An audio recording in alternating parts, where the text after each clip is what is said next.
Joker Rajmurugan காட்சி வடிவில் எழுதிய ஹியூமன் இன்ட்ரெஸ்ட் ஆர்டிகல் தான் இந்த மயிலாடு.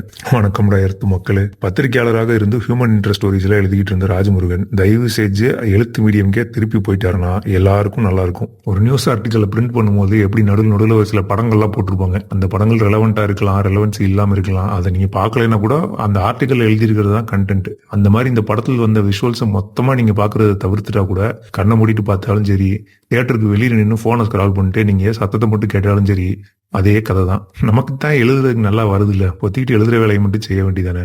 ஆனா மாட்டேன், நான் படம் எடுத்தே தீருவேன், இந்த மீடியமில் கொண்டு வந்து நான் என்னுடைய பராக்கிரமத்தை எல்லாம் காட்டுவேன்னு பாடப்படுத்திக்கிட்டு இருக்காரு ராஜ்முருகன். இவர் எடுத்த எல்லா படமும் பொருளாதார தோல்வி அடைஞ்சுக்கிட்டே இருக்கு. ஆனாலும் இவரை நம்பி ப்ரொடியூஸ் பண்ணிக்கிட்டே இருக்காங்க. என்னதான்டா உங்களுக்குலாம் அறிவு இருக்கா இல்லையா?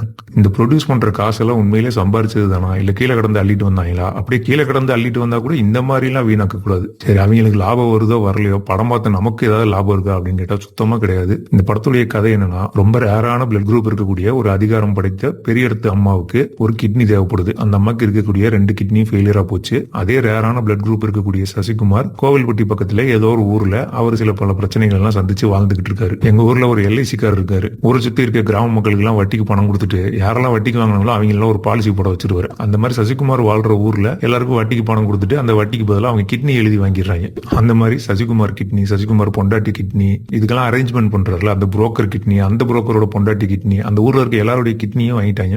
அந்த ஊர் அரச மரத்துக்கு அடியில் இருக்க பிள்ளையார் கிட்னி வரைக்கும் எல்லாத்தையும் உருவிருப்பாங்க போல. இப்படி பல பேர் கிட்னி இல்லாம தெரியுற ஒரு ஊர்ல ஹை டிமாண்ட்ல இருக்கு சசிகுமாரோட கிட்னி. இப்ப இந்த கிட்னியை அந்த ஏஜென்ட்டும் வேணுங்கிறான், இன்னொரு பக்கம் இந்த பெரிய இடத்து அம்மாவும் வேணுங்குது, இன்னொரு பக்கம் சசிகுமார் வேற இந்த கிட்னியை பல இடத்துல அடமாட வச்சு காசு வாங்கிட்டு இருக்காரு. மொத்தத்தில் இந்த கிட்னியை காப்பாத்தினாங்களா இல்லையா அப்படிங்கிறது தான் இந்த கதை. ஆனா வெளியில டிவியில பேட்டிகள் எல்லாம் கொடுக்கும் பொழுது இந்த படத்துடைய இயக்குனர் இது ஒரு ஹியூமன் இன்ட்ரெஸ்ட் கதை, மனித அவலம், மனித உரிமை மீறல், ஏழைகளை கண்டுக்காத அரசாங்கம், சிஸ்டம் உடைய கொடூர முகம், அதிகாரம் படைத்தவர்களுடைய மனிதநேயமற்ற செயல், இப்படின்னு என்னமோ பேசுவாரு. அதெல்லாம் ஒண்ணுமே இல்ல. இவங்கள ஒரு பக்கம் கிட்னியை போய் திருடிட்டாங்கன்னு போராடிக்கிட்டு இருக்காங்க, இன்னொரு பக்கம் உயிரை காப்பாத்துறதுக்காக கிட்னியை கொடுத்தா என்னங்கிறாங்க. ஏதாவது ஒரு போதையில இருங்கடா, சரக்கையும் போட்டு கஞ்சாவையும் அடிச்சு டானிக்கை குடிச்சு அதுக்கு மேல சில ஊசிகள் எல்லாம் போட்டுன்னு கண்ட போதையில கசகசன்னு யோசிச்சாதான் இந்த மாதிரி எல்லாம் பேச முடியும். இந்த நியூஸ் பேப்பர்ல எழுதுறவங்க படம் எடுக்க வந்தா இதுதான் பிரச்சனை. இந்த பொதுவாகவே இந்த எழுதுறவங்களுக்கும் படம் எடுக்கிறவனுக்கும் இருக்க கேப் இதுதான்.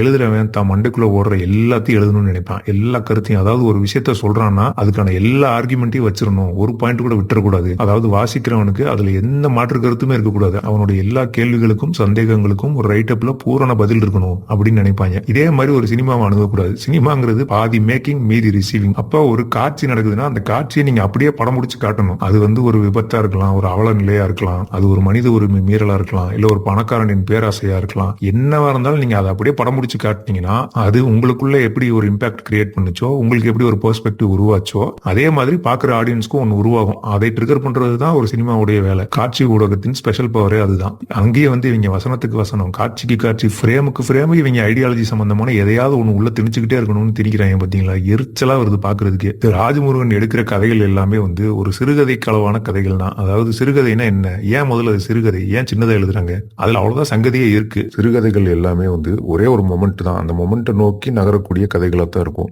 அது ஒரு சோகமான மொமெண்டா இருக்கலாம், இல்ல சுவாரஸ்யமானதா இருக்கலாம், இல்ல ஒரு சிலிர்ப்பு ஏற்படுத்தக்கூடிய ஏதாவது ஒண்ணு இருக்கலாம். ஏதோ ஒண்ணு, அந்த ஒரு மொமெண்ட் தான் இவங்களுடைய கதை. அந்த மொமெண்ட்டுக்கு ஒரு பில்டப் கொடுத்து அந்த இடத்த போய் அடைவாங்க, அவ்வளவுதான். இந்த ஒரு மொமெண்ட்டுக்கு வாசிப்பவர்களை இவ்வளவுதான் வெயிட் பண்ண வைக்கணும்னு ஒரு அளவு இருக்குல்ல, அதனாலதான் அது சிறுகதையா எழுதப்படுது. இந்த மாதிரியான ஒரு பஞ்சியான மொமெண்ட்டுக்காக மனிதன் அதிகபட்சமாக ஒரு 2 நிமிஷமோ இல்ல 10 நிமிஷமோ தான் காத்திருப்பான். இப்ப இந்த மாதிரி ஒரு கான்டென்ட் எடுத்துட்டு ஒரு 2.5 மணி நேரத்துக்கு வளவலன்னு கதையை சொல்லி அதுல தேவையில்லாத கதாபாத்திரங்களை எல்லாம் உருவாக்கி ஒரு கதாபாத்திரமும் உங்களுடைய கருத்துக்களை பேசி, ஒரு கதாபாத்திரமும் இந்த ரைட்டர் டிரெக்டருடைய அறத்தை பேசி, இந்த குழந்தைகளுக்கு ஒரு சார்ட்டும் கலர் பென்சிலும் கொடுத்து வர அப்படின்னா அதுக்கு என்னெல்லாம் வரைய தெரியுமோ எல்லாத்தையும் ஒரே பேப்பர்லயே வரைஞ்சு வைக்கும். அதெல்லாம் ஒன்னோட ஒண்ணு சம்பந்தப்பட்டதாகவும் இருக்காது, அதெல்லாம் ஒரு சீராகவும் இருக்காது. ஒரு பேப்பர் இந்த பக்கம் திருப்பி ஒண்ணு வரையும், அந்த பக்கம் திருப்பி ஒண்ணு வரையும், குண்டக்க என்னென்ன வரைய முடியுமோ வரைஞ்சு வச்சிரும். குச்சியா சில பொம்மைகளை வரைஞ்சு வச்சுக்கிட்டு இது அம்மா, இது அப்பா, இது பாட்டின்னு ஏதாவது கதை சொல்லிட்டு இருக்கும். அந்த மாதிரி ராஜமுருகன் பேச நினைக்கக்கூடிய ஏகப்பட்ட விஷயங்களை மொத்தமா ஒரே படத்துல கசகசன்னு அரேஞ்ச் பண்ணி முழுசா டெவலப் ஆகாத சில கேரக்டர்ஸை வச்சு, அந்த கேரக்டர்ஸ்க்கு எந்த டெப்த்தும் கிடையாது, எந்த பேக் ஸ்டோரி கிடையாது, ரொம்ப சுவாரஸ்யமற்றதா இருக்கு எல்லாமே. நிச்சயமாக எனக்கு தெரியும் இந்த மாதிரியான கதைகளை வந்து டிஸ்கஸ் பண்ணும் பொழுதோ, எழுதும் பொழுதோ, பேசும் பொழுதோ எல்லா இடத்துலயுமே வந்து யாராவது ஒருத்தராவது இது நல்லா இல்லைன்னு சொல்லியிருப்பாங்க. ஆனா அதையெல்லாம் தாண்டி இது வந்து ஒர்க் ஆகும், தியேட்டர்ல பயங்கரமா ஒர்க் ஆகும், மக்களுக்கு ஒர்க் ஆகும், உங்களுக்கு ஒர்க் ஆகலைன்னா பரவாயில்ல அப்படின்னு சப்பக்கட்டு கட்டி சமாதானம் சொல்லி எப்படியோ இதை கொண்டு வந்து தியேட்டர் வரைக்கும் சேர்த்துறாங்க. கடைசியில் பலியாடாகிறது காசு கொடுத்து படம் பார்க்க போனோம் நம்ம தான். சும்மா ஒரு 15 நிமிஷம் 10 நிமிஷம் யூடியூப் வீடியோல நரேட் பண்ற அளவுக்கு கூட இந்த படத்துல கண்டென்ட் இல்ல, இந்த படத்துல ஒரு ஹை இல்ல, லோ இல்ல, எமோஷன்ஸ் பெருசா ஒர்க் ஆகல, ஆக்டிங் ஐயோ நடிக்கிறவனுங்களை எல்லாம் கேட்டுறாதீங்க. நடிக்கிறவனுங்களை பத்தி எல்லாம், அதாவது டிக்டாக்ல நடிக்கக்கூடிய இந்த வீட்டுல இருக்கக்கூடிய அம்மாக்கள் அப்பாக்கள் அங்கிள்கள் எல்லாம் இருப்பாங்கல்ல, அவங்க எல்லாம் கூட இதோட கொஞ்சம் பெட்டரான பெர்ஃபார்மன்ஸ் கொடுப்பாங்க. மகா மட்டமான நடிப்பு, கேவலமான எக்ஸிகியூஷன், நிறைய இடத்துல வந்து எஸ்எஃப்எக்ஸே இல்ல, ஆம்பியன்ஸ் சவுண்டே இல்ல, என்னதான் பண்ணி வச்சானுங்க, இது உண்மையிலே படம் நினைச்சதே எடுத்தாங்களா, உண்மையிலே இவங்க பிலிம் மேக்கிங்னா இதுதான் நினைச்சுக்கிட்டு இருக்காங்களா, அப்படி நினைச்சுக்கிட்டு இருந்தாங்கன்னா யாராவது தயவு செய்து இவங்க கிட்ட போய் சொல்லுங்க, இவங்களுக்கு ஏதாவது அட்மிஷன் கூட வாங்கி கொடுங்க, ஏதாவது பிலிம் ஸ்கூல்ல போய் தயவு செஞ்சு பிலிம் மேக்கிங்னா என்னன்னு படிச்சுட்டு வாங்க, பிலிம் மேக்கிங்ல இருக்க கிராஃப்டை எப்படி ஒரு ஸ்டோரி டெல்லிங்க்கு யூஸ் பண்ணணும்னு பாருங்க, ஸ்கிரீன் பிளேனா என்னன்னு படிங்க, வசனத்தை குறைச்சிட்டு காட்சி வழியாக எப்படி ஒரு கதையை மக்களுக்கு கடத்துறதுன்னு பாருங்க.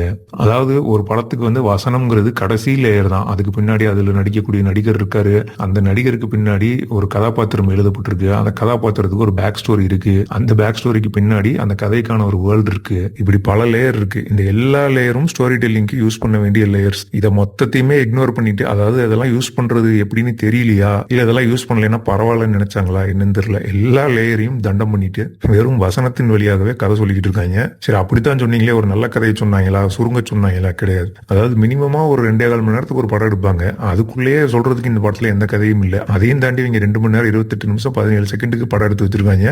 யாரு இவங்களுக்கு வேலிடேட் பண்றா இதெல்லாம் முக்கியமான காட்சி, இதெல்லாம் கண்டிப்பா இருக்கணும் அப்படின்னு? இந்த படத்துல கந்து வட்டி கடன் கொடுக்கறதுக்கு ஒரு ஆள் வரான், அவனுக்கு ஒரு இன்ட்ரோடக்ஷன் சீன், அவன் கிரிக்கெட் ஃபேனா, அதனால அவன் கிரிக்கெட் விளையாடுறது ஒரு சீன் வச்சிருக்காங்க. யாருக்குடா வேணும்? அவன் கிரிக்கெட் விளையாடட்டும், கில்லி தண்டா விளையாடட்டும். இப்ப இந்த படத்துல வரக்கூடிய இந்த கந்து வட்டி கடைக்காரனுடைய பேக் ஸ்டோரி நமக்கு தேவையா, இல்ல இந்த படத்துக்கு தேவையா? இது ஒரு அபத்தம். இந்த மாதிரி படத்துல ஏகப்பட்ட அபத்தங்கள் இருக்கிறது. அப்புறம் லாஜிக் பிரச்சனைகள் அதோட அதிகமா இருக்கு. லாஜிக்ல ஓட்ட பார்த்திருப்பீங்க, லாஜிக்ல பெரிய கிணறே இருக்கு, பாலும் கிணறு, அதுக்குள்ள எதை போட்டாலும் விழுகிற சத்தம் கூட நமக்கு கேட்காது, அவ்வளவு பெரிய ஓட்டை. ஆக மக்களாகிய நாம் நமக்கு பிடித்த கருத்தை யாராவது பேசுறதை நம்ம கேட்கணும்னு நினைச்சோம்னா பேசாம யூடியூப் ஓபன் பண்ணீங்கன்னா அல்காரிதமே உங்களுக்கு சாதகமான கருத்துக்களையும் பேசக்கூடிய யூடியூப் வீடியோ எல்லாம் சஜஸ்ட் பண்ணும். நீங்க பாட்டுக்கு ஒரு 5-6 வீடியோ கிளிக் பண்ணி பாத்தீங்கன்னா நல்லா பொழுது போயிடும் 2 மணி நேரம். அதே மாரி no Rajamurugan is a very important voice, அவர் படத்தை நாங்க போய் பார்த்தே தீருவோம் அப்படின்னா செத்துப்போ, யார் உன்னை காப்பாற்ற முடியும்?